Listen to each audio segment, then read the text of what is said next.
গল্পের শুরুতেই আমরা সারা থমাস নামের একটা ফ্রি স্পিরিটেড ইয়াং মেয়েকে দেখি। আর সারা তার মায়ের সঙ্গে থাকতো। আর আমরা দেখি যে সারা একজন মেয়ে হলেও তার মধ্যে একজন মেয়ের কোনো রকমের হাব ভাব ছিল না। সে সব সময় ছেলেদের সঙ্গে বন্ধুত্ব করত আর ছেলেদের সঙ্গে ঘোরাঘুরি করত।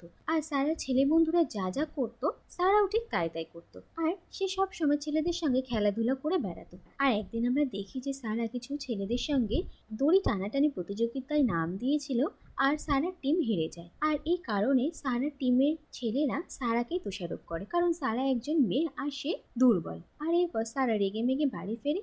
আর সেখানে তার মাও সারার ওপর চিৎকার চেঁচামেচি করেন এত রাত করে বাড়ি ফেরার জন্য। আর এরপর সারা তার মাকে কোনো কথা না বলে সেখান থেকে তার ঘরে চলে যায়। আর আমরা সারার মাকে দুঃখ প্রকাশ করতে শুনি যে তিনি সবসময় একটা ছেলেই চেয়েছিলেন, কিন্তু ভগবান তাকে একটা মেয়ে দিয়ে দিয়েছে। আর এসব কথা শুনে সারার ভীষণ খারাপ লাগে। আর আমরা দেখি যে সারা সবসময় চায় যে সে যদি একটা মেয়ে না হয়ে ছেলে হতো। আর এরপরই সারার জেন্ডার ট্রান্সফরমেশন সার্জারির কথা মাথায় আসে। আর সে এই সার্জারি নিয়ে অনেক রকম রিসার্চ করে। আর ফাইনালি সারা সিদ্ধান্ত নেয় যে সে সার্জারি করে নিজের জেন্ডার ট্রান্সফরমেশন করবে আর মেয়ে থেকে ছেলে হয়ে যাবে। আর সারা তার মেল ভার্সনের নামও ভেবে নিয়েছিল যে সে তার নাম রাখবে মাইক। এরপর সারা ডক্টরের সঙ্গে গিয়ে কথা বলে আর ডক্টর জানান যে এই সার্জারি করার জন্য সারার একজন গার্জিয়ানের পারমিশন লাগবে, না হলে এই সার্জারি কিছুতেই সম্ভব নয়। আর এরপর সারা তার মাকে নিয়ে আসে, কিন্তু সারার মা এই সব করতে বারণ করে দেন।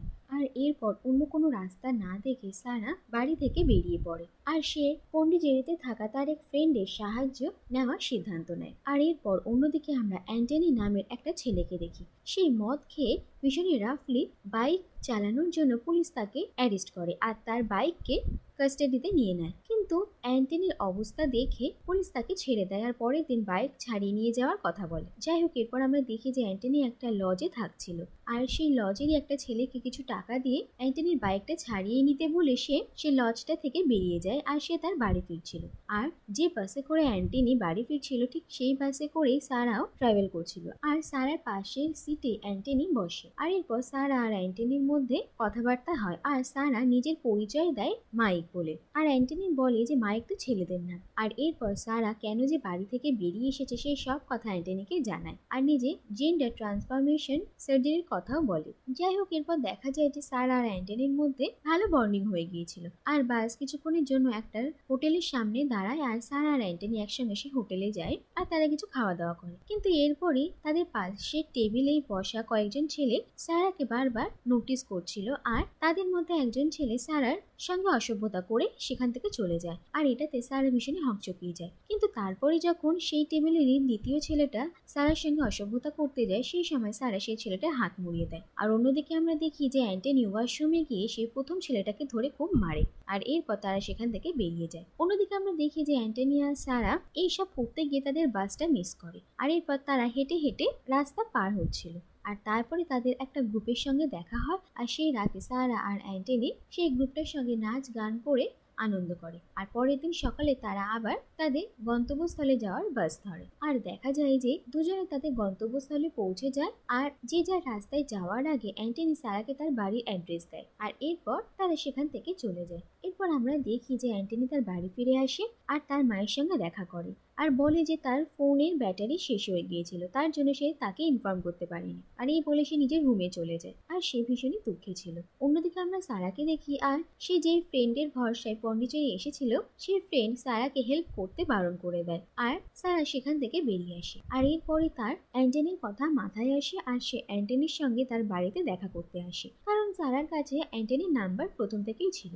আর যাই হোক, এরপরই সারা অ্যান্টনিকে জানায় যে এই সার্জারিটা করতে অ্যান্টনি যেন তাকে হেল্প করে আর সে যেন তার গার্জিয়ান হিসেবে সিগনেচার করে। আর অ্যান্টনি সারার হেল্প করার জন্য রাজি হয়ে যায়। আর যে কদিন সারাকে সার্জারির জন্য এখানে থাকতে হবে সারা অ্যান্টনির বাড়িতেই থাকতে শুরু করে। অ্যান্টনি সারাকে নিজের বাড়িতেই থাকতে দেয়। এরপর আমরা দেখি যে অ্যান্টনির সঙ্গে তার সব পুরনো বন্ধু বান্ধবদের দেখা হয় আর সারারও তাদের সঙ্গে কথাবার্তা হয়। আর এরপরে আমরা দেখতে পারি যে অ্যান্টনি শ্বেতা নামের একটা মেয়েকে ভালোবাসতো, কিন্তু কোনো কারণে তাদের দুজনের সম্পর্কটা ভেঙে যায় আর এখন শ্বেতার অন্য জায়গায় বিয়ে হয়ে গেছে আর খুব শীঘ্রই তার বাচ্চা হবে। আর অ্যান্টনি আর সারা শ্বেতার সঙ্গে দেখা করে আর আমরা দেখি যে শ্বেতা আর অ্যান্টনির মধ্যে এখনো ভালো বন্ধুত্ব রয়েছে। অন্যদিকে আমরা দেখি যে অ্যান্টনির সঙ্গে তার পুরনো এক বন্ধু সমীরের দেখা হয়, কিন্তু সমীর আর অ্যান্টনির মধ্যে কিছু হয়েছিল যার কারণে সমীর অ্যান্টনির উপর ভীষণই রেগে রয়েছে, আর সে অ্যান্টনির সঙ্গে ভালো করে কথা বলে না। এরপর আমরা দেখি যে সারা অ্যান্টনিকে নিয়ে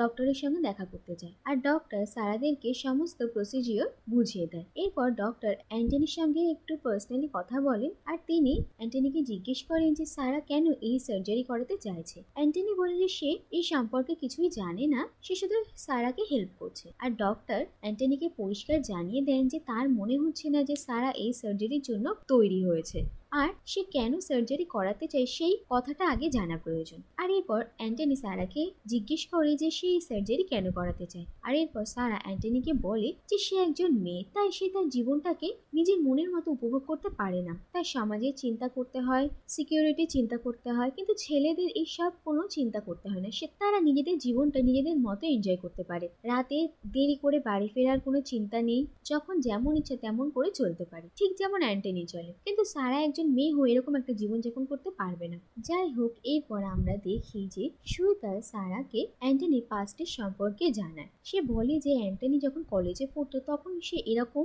মন মরা ছিল না, সে তখন হাসি খুশি একটা ইয়াং ছেলে ছিল। আর অ্যান্টনির বাবা মারা যাওয়ার পর অ্যান্টনি তার মাকে ভীষণ যত্নে রাখতো, আর তার মাও তাকে ভীষণ ভালোবাসতো, আর অ্যান্টনির জীবনে তার মায়ের সবকিছু ছিল। আর এরপর একদিন অ্যান্টনির মা অ্যান্টনিকে একটা দামি বাইক উপহার দেন, আর সেই বাইকে করেই পরের দিন যখন অ্যান্টনি কলেজে যায় তখন কলেজের কয়েকজন ছেলে অ্যান্টনিকে কিছু একটা বলে উত্ত্যক্ত করে, আর অ্যান্টনি তাদেরকে মারধর করা শুরু করে। আর এরপর অ্যান্টনির ফ্রেন্ড সমীর যখন তাকে বাধা দিতে যায় তখন অ্যান্টনি রাগের মাথায় তাকে মেরে দেয়, আর সমীর আহত হয়ে যায়। আর এটা দেখে অ্যান্টনি ভীষণই অবাক হয়ে যায়, আর এরপর তাদের বন্ধুরা মিলে সমীরকে হসপিটালে নিয়ে যায়। অন্যদিকে অ্যান্টনি জানতে পারে যে প্রিন্সিপাল অ্যান্টনির মাকে ডেকে পাঠিয়েছেন, আর এটা শুনে অ্যান্টনি তাড়াতাড়ি প্রিন্সিপালের অফিসে যায়, আর সেখানে প্রিন্সিপাল অ্যান্টনির মাকে অনেক কথা শোনায়। আর এরপরে আমরা দেখি যে অ্যান্টনির মা তাদের প্রতিবাদ করতে চান, কিন্তু এটা বোঝা যায় যে তিনি কথা বলতে পারেন না। আসলে কলেজের সেই ছেলেগুলো অ্যান্টনির মায়ের এই কথা বলতে না পারাটা নিয়ে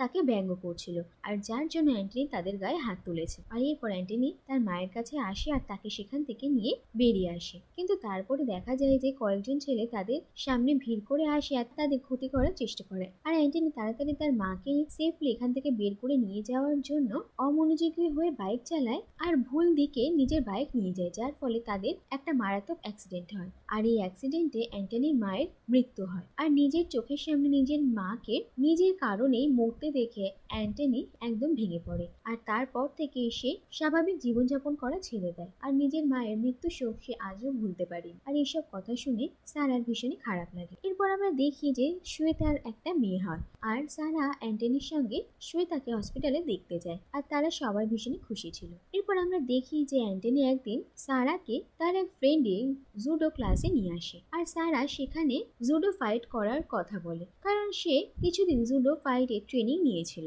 আর এরপর সেখানকার একজন ফাইটারের সঙ্গে সারার একটা জবরদস্ত ফাইট হয়, কিন্তু শেষ পর্যন্ত সারাকে সেই ফাইটারটা তুলে আছাড় মারে, আর সারার কোমরে একটু চোট লাগে। আর এরপর অ্যান্টনি সেখান থেকে সারাকে আস্তে আস্তে নিয়ে চলে যায়। এরপর থেকে আমরা দেখি যে অ্যান্টনি সারাকে একটা ছেলে হওয়ার মতো আর শক্তিশালী হওয়ার মতো ট্রেনিং দিচ্ছিল, আর একসঙ্গে থাকতে থাকতেই দেখা যায় যে সারা আর অ্যান্টনি একে অপরকে পছন্দ করতে শুরু করে। আর সারার সংস্পর্শে আসার পর অ্যান্টনিও নিজের দুঃখ কিছুটা ভুলতে পারে, আর সে নিজের জীবনে আস্তে আস্তে স্বাভাবিক হতে থাকে, কিন্তু তারা দুজনে কেউই নিজের নিজের মনের কথা একে অপরকে জানাতে পারে না। যাই হোক, এরপর একদিন পুলিশ স্টেশন থেকে সারার কাছে কল আসে, আর তাকে ইমিডিয়েটলি পুলিশ স্টেশনে ডেকে পাঠানো হয়। আর সারা অ্যান্টনির সঙ্গে পুলিশ স্টেশনে যায়, আর সেখানে গিয়ে দেখে যে সারার মা তার বয়ফ্রেন্ড আব্রাহামকে নিয়ে সেখানে এসেছে, আর আব্রাহাম আর সারার মা সারাকে এখান থেকে নিয়ে যেতে চায়, কিন্তু সারা সেখানে স্পষ্ট বলে দেয় যে সে তাদের সঙ্গে কোথাও যাবে না। আর এরপর সারা অ্যান্টনির সঙ্গে তার বাড়িতে চলে আসে, আর এরপর সারা অ্যান্টনিকে নিজের পাস্ট লাইফের কথা জানায়। সারা বলে যে সে তার বাবা আর মায়ের সঙ্গে খুবই হাসি খুশি একটা জীবনযাপন করছিল, কিন্তু এরপরে একদিন আব্রাহাম তাদের প্রতিবেশী হয়ে আসে, আর সে একটা জুডো সেন্টার খোলে, আর সারাও সেখানে ফাইটিং শিখত।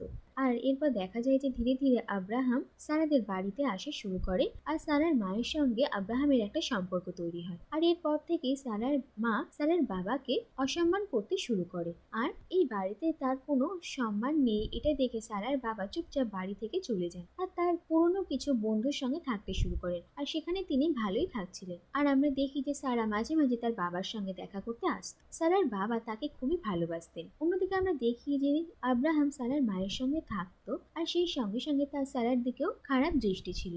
আর একদিন আব্রাহাম সারার সঙ্গে অসভ্যতা করতে যায় আর সারা তাকে মেরে ধরে সেখান থেকে পালিয়ে চলে আসে। এরপর আমরা দেখি যে আব্রাহাম অ্যান্টনির বাড়িতে আসে আর সে সারাকে নিজের সঙ্গে জোর করে নিয়ে যেতে চায়। আর অ্যান্টনি সারাকে বাঁচানোর অনেক চেষ্টা করে, কিন্তু আব্রাহাম অ্যান্টনিকে মারধর করে হারিয়ে দেয়। আর তারপর জোর করে সারাকে নিজেদের বাড়িতে নিয়ে আসে আর তাকে তার রুমে আটকে রাখে। সারা বারবার তার মাকে রিকোয়েস্ট করে তাকে এখান থেকে যেতে দেওয়ার জন্য, কিন্তু সারার মাও নিরুপায় ছিলেন। আর এরপর দেখা যায় যে পরের দিন অ্যান্টনি সারাদের বাড়িতে আসে আর এবার সে আব্রাহামকে মেরে হারিয়ে দেয় আর সারাকে সেখান থেকে নিয়ে চলে যায়। আর মাঝপথে আমরা দেখি যে সারার ডক্টরের কল আসে আর তিনি জানান যে তারা সার্জারির জন্য রেডি। আর এই কথা শুনে অ্যান্টনির ভীষণই খারাপ লাগে, কারণ অ্যান্টনি ধীরে ধীরে সারাকে ভালোবেসে ফেলেছিল। কিন্তু সার্জারির পর সারা থেকে মাইক হয়ে যাবে আর এই কথাটা অ্যান্টনি কিছুতেই মেনে নিতে পারছিল আর সে সারাকে বাধাও দিতে পারছিল। আর এরপর অ্যান্টনি সারাকে হসপিটালে নিয়ে আসে